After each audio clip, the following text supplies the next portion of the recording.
SALN o Statement of Assets, Liabilities and Net Worth nito pong si Vice President Sara Duterte, makikita na po natin mga tol, ilalabas na po ito sa April 14. Bakit? Kasi po ang Office of the Ombudsman ay formal na pong isinabpina ng Committee on Justice diyan po sa House of Representatives kaugnay po ng kanilang isinasagawang pagdinig sa impeachment complaint laban po kay Vice President Sara Duterte.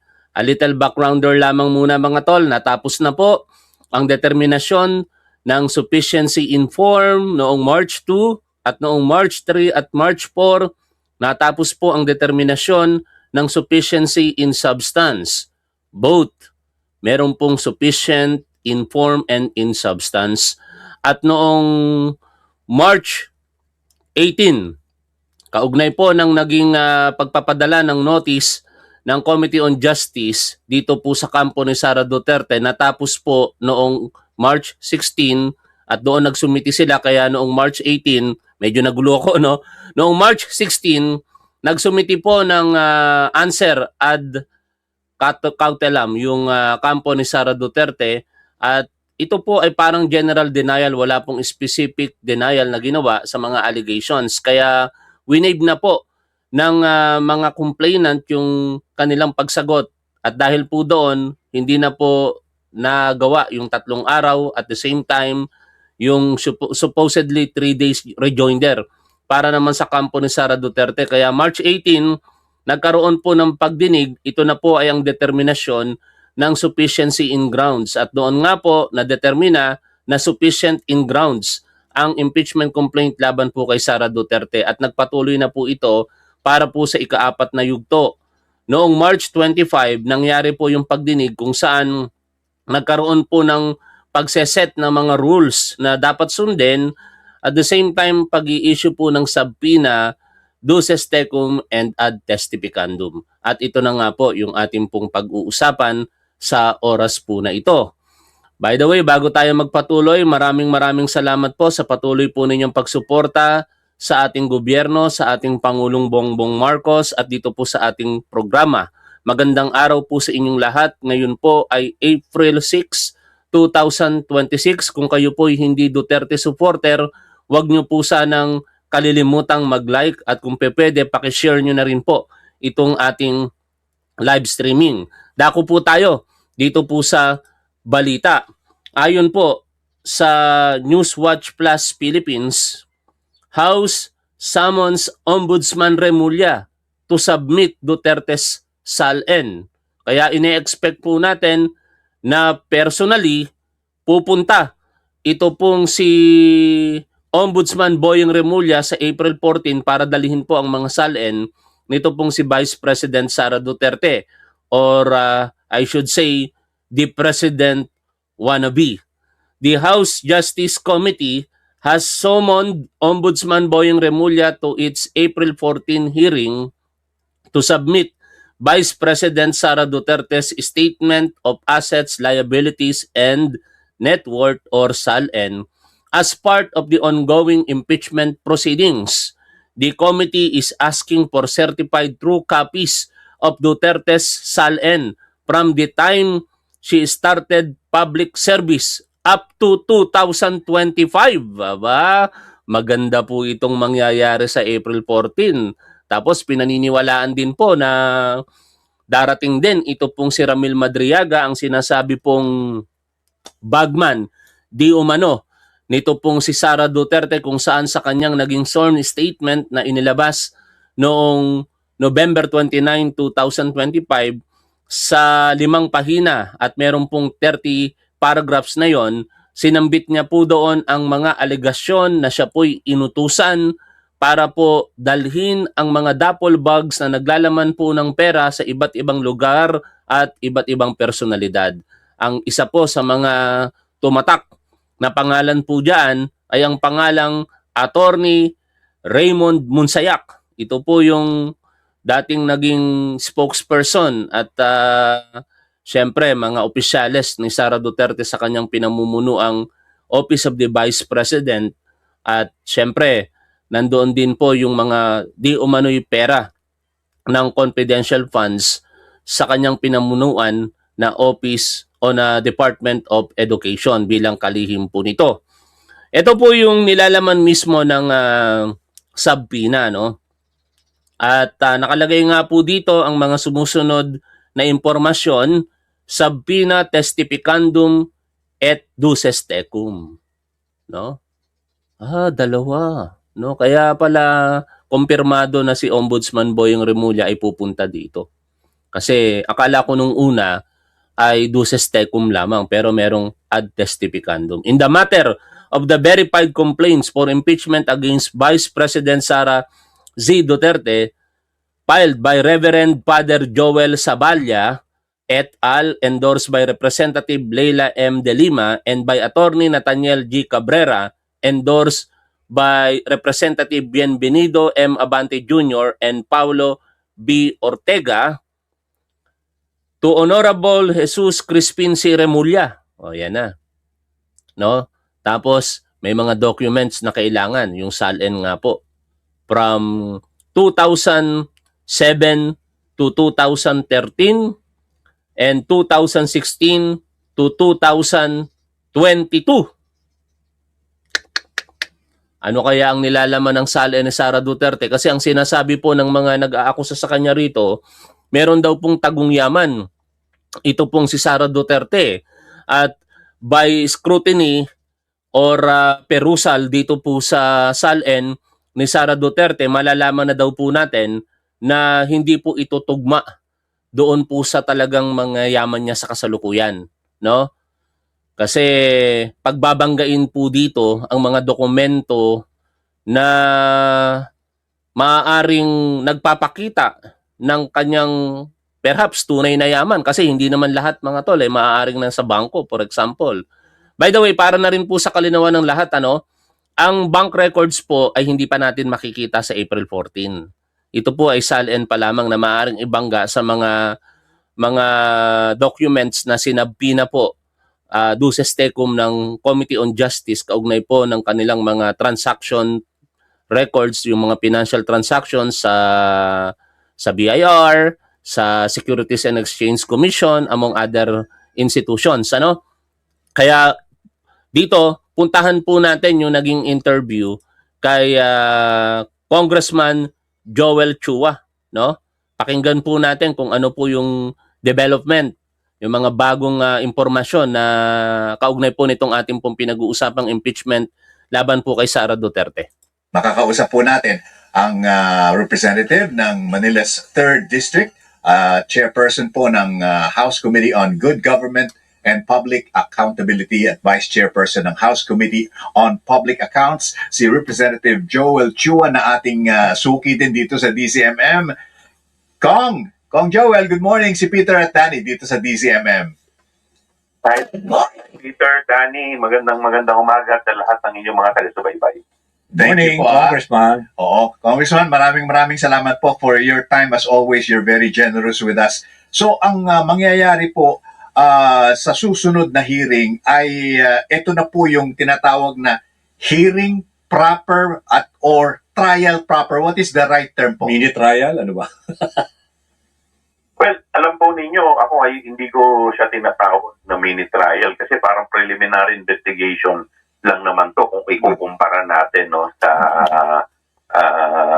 piskalya. Parang ito yung sa piskalya. Yan po yung mga issue na nire-raise po ng mga supporter nitong si Sara Duterte.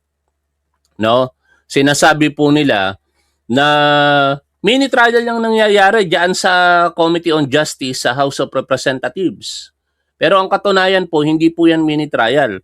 Makailang beses na po yan ipinaliwanag, hindi lamang po dito sa napapakinggan po natin ngayon na si Congressman Joel Chua, kung hindi ang mismong chairwoman po ng Committee on Justice na si Congresswoman Jinky Luistro ay pinaliwanag po iyan at sa kanyang madaling pananalita para sa pangunawa po natin, sinabi po iyang paghahalintulad sa mga nangyayaring investigasyon na isinasagawa po ng piskal or yung prosecution, that is preliminary investigation akin to or that is hearing akin to preliminary investigation. Kumbaga, ito po ay pagdinig na inihahalin tulad sa preliminary investigation na nangyayari sa prosecution. Ano ba yung mga nangyayari sa preliminary investigation sa prosecution? Dinedetermine po doon yung probable cause. Para malaman kung merong probable cause, dapat syempre madinig po ang bawat panig. Ito pong nag-aakusa at syempre yung inaakusahan. At dito sa parte ng Committee on Justice o sa parte ng complainant diyan po sa Committee on Justice, kaugnay po ng tinatawag po nilang preliminary investigation or technically talaga ang tawag ay clarificatory hearing, binigyan ng pagkakataon ang bawat panig. Ang complainant ay nagsumite po ng kanilang mga reklamo o aligasyon kaakibat ng kanilang mga ebidensya. At ito po ay ipinaalam sa panig ni Sara Duterte, pero mas pinili po nilang sumagot sa pamamagitan po ng reply ad cautelam na parang hindi po nila kinikilala ang jurisdiksyon ng Committee on Justice at nirereserba po nila ang mga katanungan legalidad sa tamang forum at perhaps yun po ay sa Korte Suprema. Bagamat hindi pa po nagte-take action dyan officially ang mga abogado ni Sara Duterte, pero pinangunahan na po iyan ng mga abogadong sumusuporta po sa kanya katulad po ni na Attorney Vic Rodriguez at Attorney Israelito Torion at iba pa. Kaya dito mga tol, maliwanag na wala pong mini trial or trial na nangyayari para sa madaling pangunawa. Wala pong paglilitis na nangyayari sa Committee on Justice. Yan po ay pagdinig para malaman kung meron po bang magiging sapat na basihan para po magkaroon ng resolusyon na aakyat sa plenaryo at posible sa pamamagitan po ng 1/3 vote mabuo ang articles of impeachment na kapag napirmahan nga po ng 1/3 votes at least ng mga kongresista, ay yan na po ang itatransmit sa Senado. At alam naman natin kung ano sinasabi po ng konstitusyon, kaugnay po niyan. Trial shall proceed forthwith. At malinaw na sa mga nangyayari po ngayon diyan po sa Committee on Justice, ito po ay alinsunod sa konstitusyon higit sa lahat sa desisyon na ginawa ng Korte Suprema noong July 25, 2025 at January 2026 respectively. Tuloy po tayo sa pakikinig po dito. Fiscal level pa lamang to. Mm. So, siguro masasabi natin na parang preliminary investigation proper lamang po to. So, kaya nga po, tapos na tayo doon sa mga sufficiency in form, pati sa grounds, etc. Na you have disposed also of yung mga motions ng iba't ibang congressman, kagaya ni Kong Chel Joc, no? Ano po? So, kumbaga, yung housekeeping, tapos na po yan. What will we expect in the next hearing po? Sa next hearing, kasi po may mga sinampi na po kami ng mga dokumento. Like for example, sinampi na po natin dyan yung NBI pagdating po sa mga dokumento na dun po sa kaso na isinampa po sa ating Vice President pagdating po sa kanyang threat sa ating Pangulo, sa First Lady, at sa former Speaker Martin. Sinampi na po namin yan. At may mga sinampi na rin po kami na kagaya po ni Congressman Terry Ridon, may mga subpoena duces tecum po siya na ni-request sa SEC at kung ano-ano pa ng mga business. Para mas mabigyan kayo ng konteksto at maunawaan po natin yung sinasabi po dito ni Congressman Joel Chua, kasi hindi lahat nakatutok sa issue po na ito. In fact, meron talagang mahalaga ding issue na tinututukan ng ating gobyerno at ang publiko. Ito nga po yung energy crisis na nararamdaman sa buong mundo. Nakalulungkot na patuloy na tumataas ang presyo po ng langis at ito po ay nagdudulot talaga ng malaking problema sa bawat Pilipino. Ngunit hindi naman po natin pwedeng pabayaan ang paghahanap po ng pananagutan. Hindi lang naman dito kay Sara Duterte. Kanina nga, nagkaroon po ng pagdinig ang Sandigan Bayan kaugnay ng kinakaharap na kaso ni former Senator Bong Revilla. Pero hindi na po natin yan pag-uusapan kasi magwiwindang-windang, maglalabo-labo po yung topic na atin pong mapag-uusapan. Kaya focus lang muna tayo dito sa impeachment complaint at going back para mabigyan po kayo ng mas malalim na kaunawaan. Nakabase po kasi yung mga subpoena po na yan sa mga reklamo laban po dito kay Sara Duterte. Ito po ay nakaangkla sa 5 pagkakataon o basihan. Una, bakit sinabpina ang NBI? Kasi meron pong reklamong pagbabanta sa buhay ng ating Pangulo, sa buhay ni First Lady Lisa Marcos at sa buhay ng dating speaker na si Martin Romualdez. Alam po nating lahat yan, napanood po natin kung papaano po sinalita nito pong si Sara Duterte yung pagbabanta na yan noong November 23, 2024, no, sa isang live stream 10 oras ng gabi. Ganun po yung kanyang mga pinagsasasabi. Pinagmumura niya pa nga yung mga personalidad po na binanggit po natin. Pero mas mauunawaan pa siguro kung nagmura na lang siya, sabihin na dala lamang ng emosyon. Pero ito pong pagbabanta niya, yan po ang hindi talaga katanggap-tanggap dahil po siya po ay pangalawa sa pinakamataas ang posisyon sa gobyerno, ang Vice President, no? Tapos may mga ganung kataga na parang normal lamang na magpapatay ng tao. What if kung siya'y maging Pangulo ng Pilipinas? Di kaliwat kanan ang mamamatay pagka pinagbantaan niya siguro. But ang ikalawa pa po yung SALN, no? Kasi may mga allegation na hindi niya daw po sinunod ang tamang requirements, no? Doon po sa SALN at yung mga hindi daw po maipaliwanag na yaman. Bali 3 na po yan. At yung ikaapat ay ang di umano'y panunuhol, no?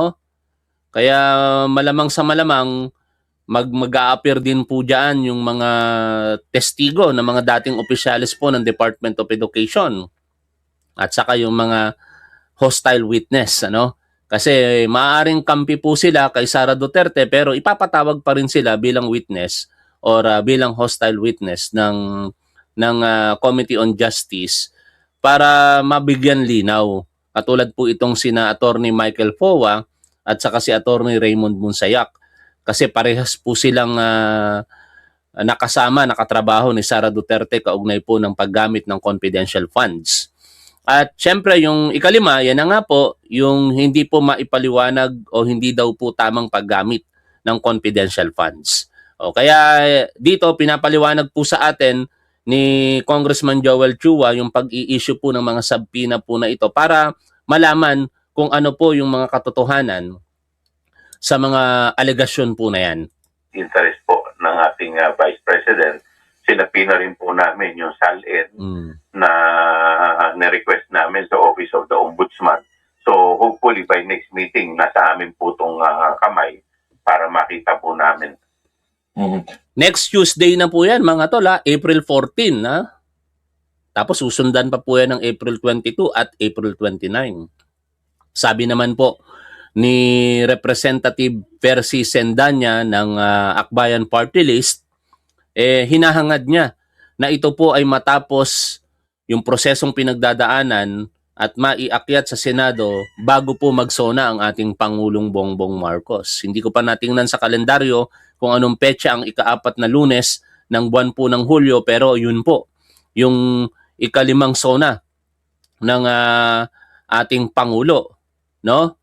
At hoping ito pong si Congressman Sendanya na umakyat po yan sa Senado bago dumating yung sona na yan at mag-umpisa na po yung paglilitis. Titingnan natin kung makukuha po yan ng Committee on Justice kasi sumusunod po sila sa proseso dito para po hindi na ma-question ng kampo ni Sara Duterte yung tinatawag na due process. Kasi nung nakaraan, yun po yung iginigiit nila, bakit daw po hindi binigyan ng pagkakataon madinig ang panig ni Sara Duterte. Dito nga po, sinasabi naman nila, wala pa rin daw due process. Sabi naman po ni Congressman Joel Chua sa nakaraang interview niya, sobra-sobra na po ang due process. Tuloy po tayo sa pakikinig po dito. So bali, Congressman, April 14, di ba? Yung next hearing ninyo.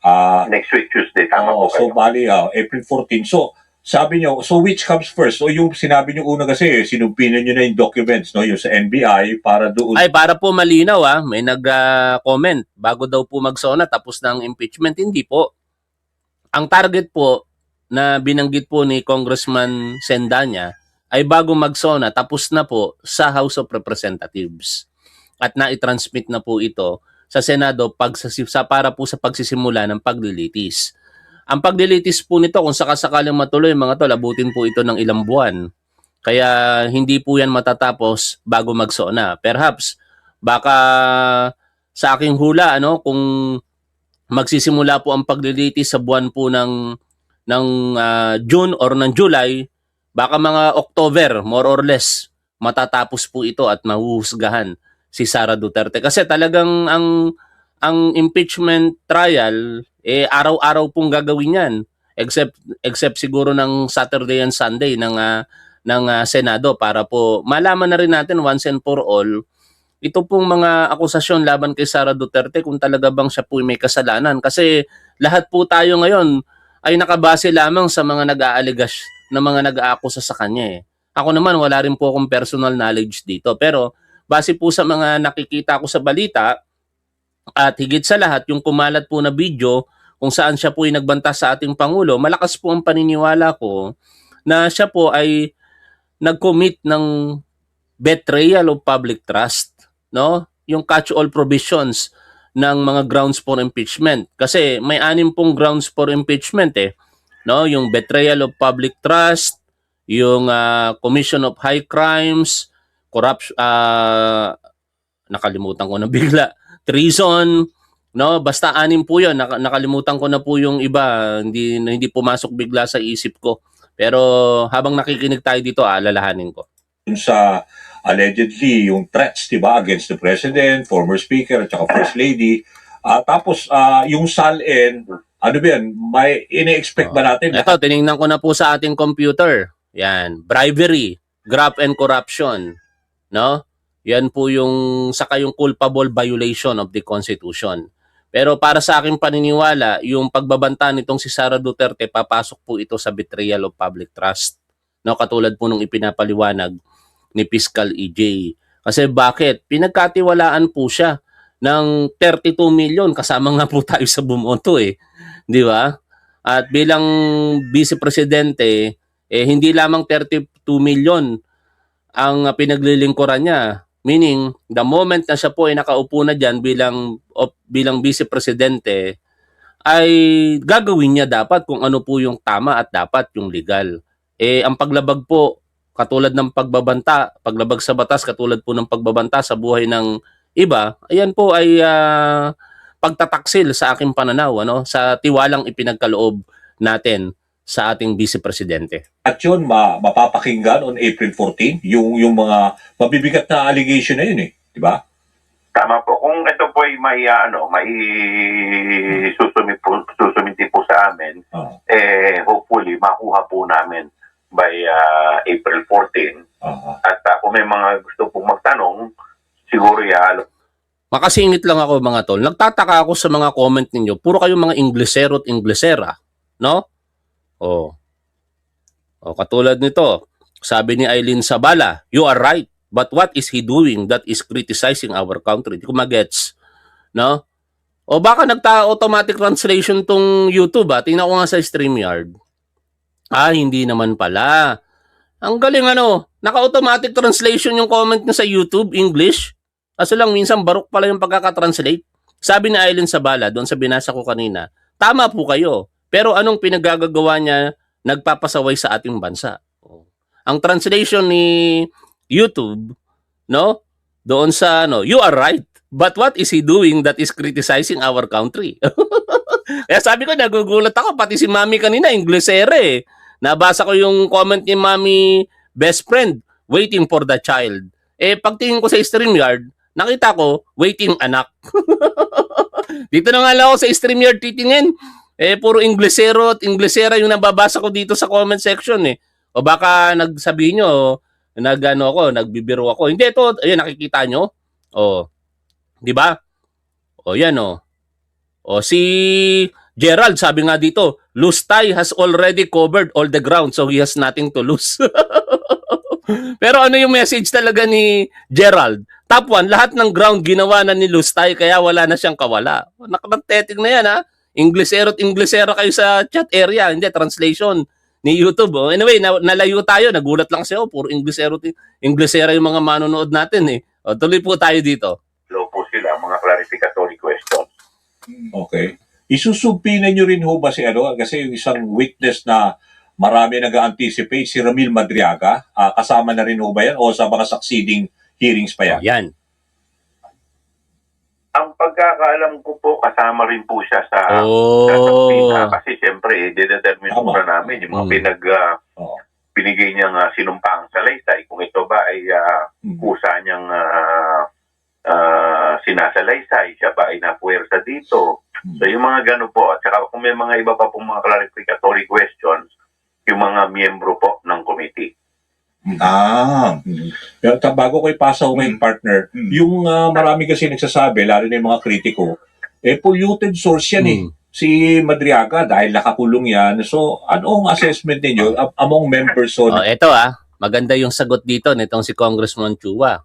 Tama ba na ang Committee on Justice ang mag-decide kung polluted source itong si Ramil Madriaga? Kasi yun yung kine-claim, particular nitong si Congressman Rufus Rodriguez Di ba? If you still remember, during the deliberation or debate noong March 25, malinaw na sinabi, bakit binibigyan natin ng time yung tao na yan? Walang kredibilidad yan. He is a polluted source. Di ba? Yun yung mga term na words na ginamit nitong si Congressman Rufus Rodriguez Pero, ano ba ang paningin dapat diyan ng Committee on Justice? Pakinggan po natin si Congressman Joel Chua. Ng Justice Committee. Alam po ninyo yung polluted source, yan po i-determine pa po yan sa trial proper. Okay. So, ito nga, kagaya po nung sinasabi ko po sa inyo, ito po yung preliminary investigation. Okay. Sa preliminary investigation, hindi mo naman dinedetermine kung sino yung polluted o hindi Tama. Okay. So, itetest nyo pa yung kanyang credibility sa trial proper yan. Okay. Okay. Pagdating po sa Sa Senado, Senate. doon na po yan dahil i-cross-examine po siya. Okay. So, doon bibigyan ng pagkakataon yung mga abogado po ng ating vice-presidente para i-cross-examine at doon po madedetermine kung siya nga talaga ay polluted source. Kasi hindi naman po ibig sabihin ang isang tao na nakasuhan ay ibig sabihin polluted source na. Okay. Dapat po yan ay merong final judgment yung kaso. Okay. Kung Joel, Saka, alam ninyo mga tol, yung argumento na yan dahil siya po yung nakasuhan lamang, hindi pa nga convicted, hindi po yan na sapat na basihan para ang isang testimonya ay hindi po paniwalaan. In fact, mismong mga Duterte o Duterte administration ang gumawa ng kriminal na kaso kay Leila de Lima at ginamit ang mga testimonya ng mga convicted. Convicted na PDL, person deprived of liberty. No? Sino-sino yung mga testigong ginamit nila, mga nakakulong na sa bilibid. Tapos ngayon, yan ang i-argue nila, hindi dapat paniwalaan itong si Ramil Madriaga dahil may kinakaharap na kaso, hindi pa nga po ito convicted. Saka kung tatanungin ninyo sa mga abogado na merong mga disqualified witness, definitely hindi po kasong kidnapping. Kahit convicted ito si Ramil Madriaga sa kasong kidnapping, kung siya naman po'y may kaalaman talaga at yun ay katotohanan, tatanggapin po yan bilang ebidensya as testimony, no? As testimonial evidence. 'Di ba? Pero yung mga example ng mahirap paniwalaan, lalong-lalo na sa korte, kung ikaw ay convicted sa mga kasong pagsisinungaling. Halimbawa, ikaw po, katulad ni Jeffrey Celis, ay convicted sa false testimony. Mahirap kang paniwalaan at maging testigo sa korte dahil meron ka ng previous na conviction ng pagsisinungaling. Ang pagiging kidnapper, assuming for the sake of discussion na ginawa yan, pero pinabubulaanan po yan ng kampo ni Ramil Madriaga, karapat dapat pa rin pong madinig ang kanyang mga sinasabi. At let the trial proceed, ika nga, and the senator judges to decide kung siya po ba ay nagsasabi po ng totoo o hindi. Yun po yung pinupunto ngayon dito ni Congressman Joel Chua. Sa mga inaabangan dito sa susunod na hearing sa April 14, ano ang magiging estado ng defense? Kasi hindi yata hindi pwedeng imando na nando ng Vice Presidente, correct? Pero at least man lang yung mga defense lawyers niya, should they be there or again it's their choice?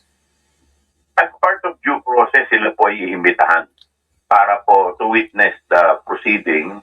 At kung may mga gusto sila sigurong itanong, pwede naman nila po ipasa yan sa mga kongresista na kanilang mga kakilala. Oh, yun, di ba? Ang problema, mas pinipili po nilang hindi po dumalo. Kasi hindi po nila kinikilala ang jurisdiction ng Committee on Justice. May nagtatanong, nasaan na po si Ramil Madriaga? Sa ngayon, siya po ay nakakulong pa rin sa Manila City Jail Annex na matatagpuan dyan po sa Camp Bagong Diwa, Taguig City. At dahil nga po sa issue ng kanyang kaligtasan, dahil meron pong naging pagtatangka noong March 3, 2026, ay may nakabantay na po 24/7 na ahente po ng NBI or personnel po ng NBI doon po sa kulungan, para siguraduhin na siya po ay ligtas. Marahil nagtataka kayo, bakit hindi po naililipat? Kasi hindi po ganun kadali. Tandaan po natin na ang bawat kumakaharap sa isang paglabag sa batas nang hindi pa po ito natatapos sa hukuman, meaning pending yung kanyang kinakaharap na trial, ay nananatili po ang kustodiya niyan sa korte, no? Ang kustodiya po ng mga kinasuhan na wala pa pong conviction ay nasa korte. Ang korte naman, yan po ay i-commit nila sa tingin po nilang appropriate jail, no? Or detention facility. At sa kaso ni Ramil Madriaga, sinabi po ng Regional Trial Court na siya po ay dapat ikulong sa Manila City Jail Annex, kaya po siya hanggang ngayon nandoon.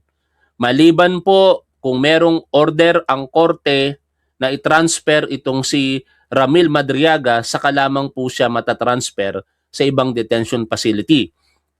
In this case, meron pong motion ang mga complainant na ma-take into custody ng House of Representatives si Ramil Madriaga. At yan po ang inaabangan po natin kung mapagbibigyan po ng korte. Pero kung yan po ay i-deny ng korte, wala pong magagawa ang Committee on Justice kasi korte po talaga ang masusunod kaugnay po ng pagkakapiit pansamantala while pending yung trial niya nito pong si Ramil Madriaga.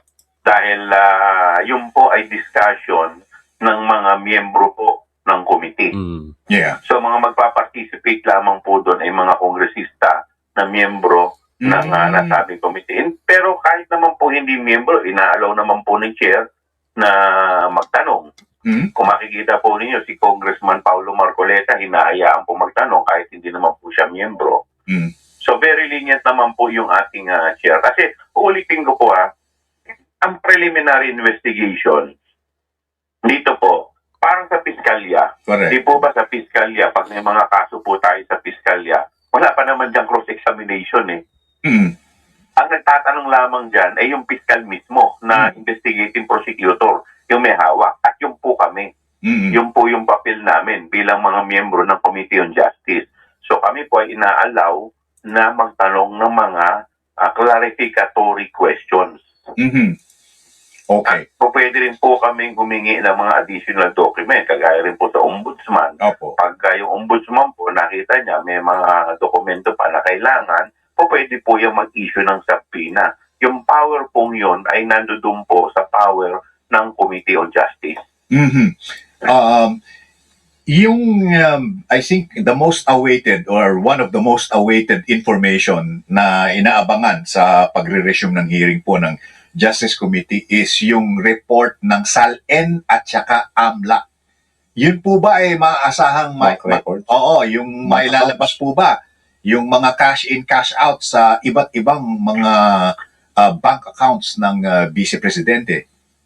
Oh, yan. Yung sa SALN po, na-request na po yan noong nakaraang hearing, inaasahan ko po by April 14, may furnish na po sa amin ng Office of the Ombudsman. Nga lang po, wala nga po kasing hearing ngayon at saka dumaan po tayo sa Semana Santa. Kaya ina-expect po natin baka this week mai-submit yan in advance. Or kung hindi naman, sa mismong hearing proper, darating po ang representante ng Office of the Ombudsman para isumiti sa amin.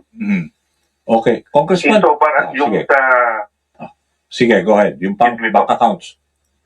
so para dun sa bank account, parang hindi pa po yata na i-issue ng subpoena for a very simple reason, dahil parang meron po yatang humingi ng extension dahil parang meron pa po yata silang gustong idagdag or something. Kaya hindi pa po yan napag-usapan noong nakaraan. But sa ating pagkakatanda mga tol, wala pong nag-move ng motion para po sa issuance ng subpoena duces tecum sa bangko, no?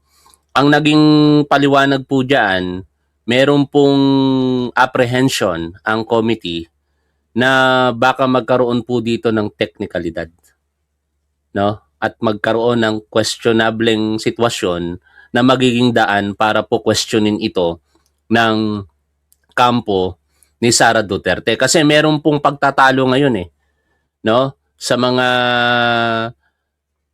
mga exceptions na tinatawag po dito, no? Ang paniniwala ng ibang abogado ay ang karapatan na mag-issue ng subpoena pagdating po sa pagbubukas mismo ng bank records as an exception to the bank secrecy rule ay nasa Senado. Wala daw po dito sa Committee on Justice. Pero may mga naniniwala na ito din daw po ay kapangyarihan ng Committee on Justice. To make it safe, so far, pinipili po ng Committee on Justice na wag munang pumunta doon. Which is para sa akin, tama. No?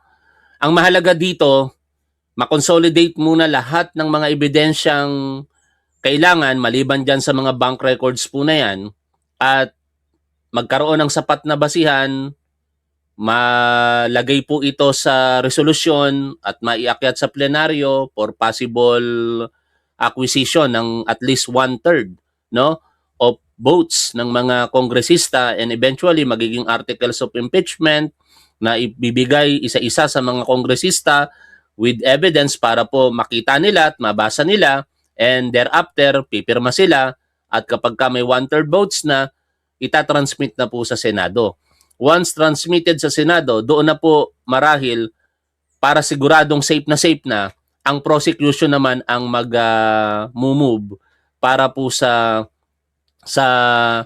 subpoena ng mga bank records po na to ni Sara Duterte. Kasi kinukumpara po ito doon po sa nangyaring trial kay dating Pangulong Joseph Ejercito Estrada, di ba mga tol?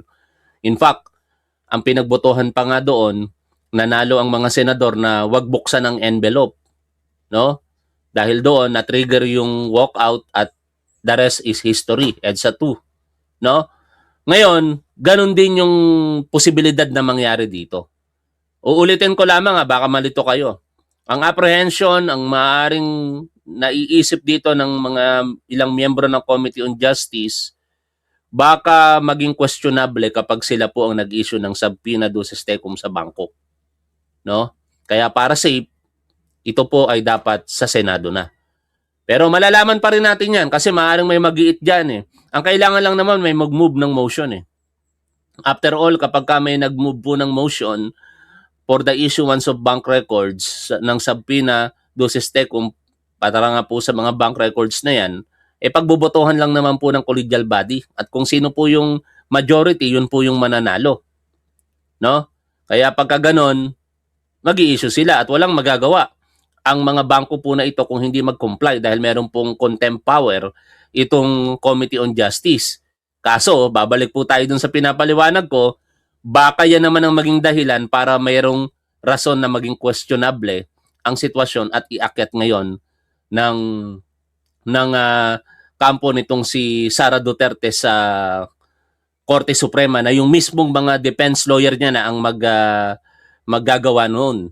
Sa ngayon kasi, ang gumawa itong sina Attorney Vic Rodriguez at Attorney Israelito Torion no? Which is basically sinasabi po ng marami po rito wala pong basihan or legal standing yung dalawa na yan at iba pang mga kasama nila, no? At hindi rin pwedeng maging basihan ng defense panel, yung lawyer nila. Kasi bakit? Inconsistent po yan sa naging posisyon po nila. Nakaraang taon at yung sinasabi ni Michael Powa ngayon, no? Kaya wala dapat maging dahilan ang defense lawyer ni Sara Duterte.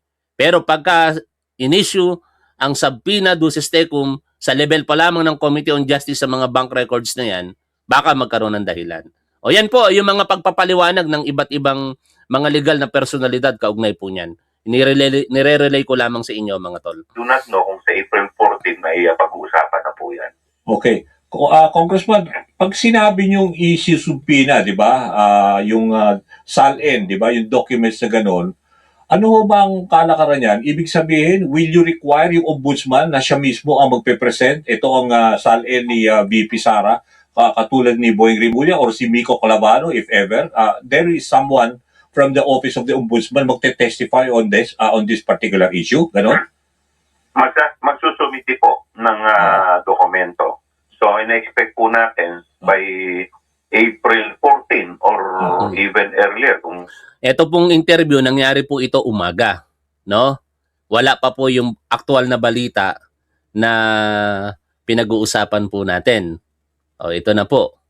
Kaya ang tamang sagot talaga doon sa tanong ng reporter kanina ay si Ombudsman Boying Rimulya mismo ang magpepresenta po niyan. Kasi ito po, ang linaw po dito. Subpoena testificandum et duces tecum. Yung testificandum para po yung kay Ombudsman Boying Rimulya. Yung duces tecum para po sa SALN ni Sara Duterte. O, kaya yan muna mga tol ang ating update sa impeachment complaint laban po kay Sara Duterte. Patuloy po nating tututukan ang mga issue na may kaugnayan po dito o mga impormasyon na may kaugnayan po dito. Napakahalaga po ng pananagutan lalong-lalo na po sa panahon po natin ngayon na humaharap po tayo sa samot-saring problema.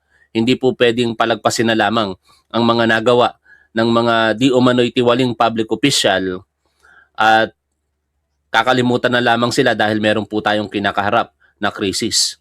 Sabay po dapat tinutugunan ito ng mga ahensya po ng ating gobyerno. May mga committee na nakatutok sa problema dulot ng giyera sa Middle East at may mga committee din katulad ng Committee on Justice na tututok naman dito sa paghahanap ng pananagutan partikular kay Sara Duterte. Maraming salamat sa inyong lahat mga tol. Muli, huwag niyo po sanang kalimutang mag-like at kung pwede, pakishare niyo na rin po itong ating live streaming.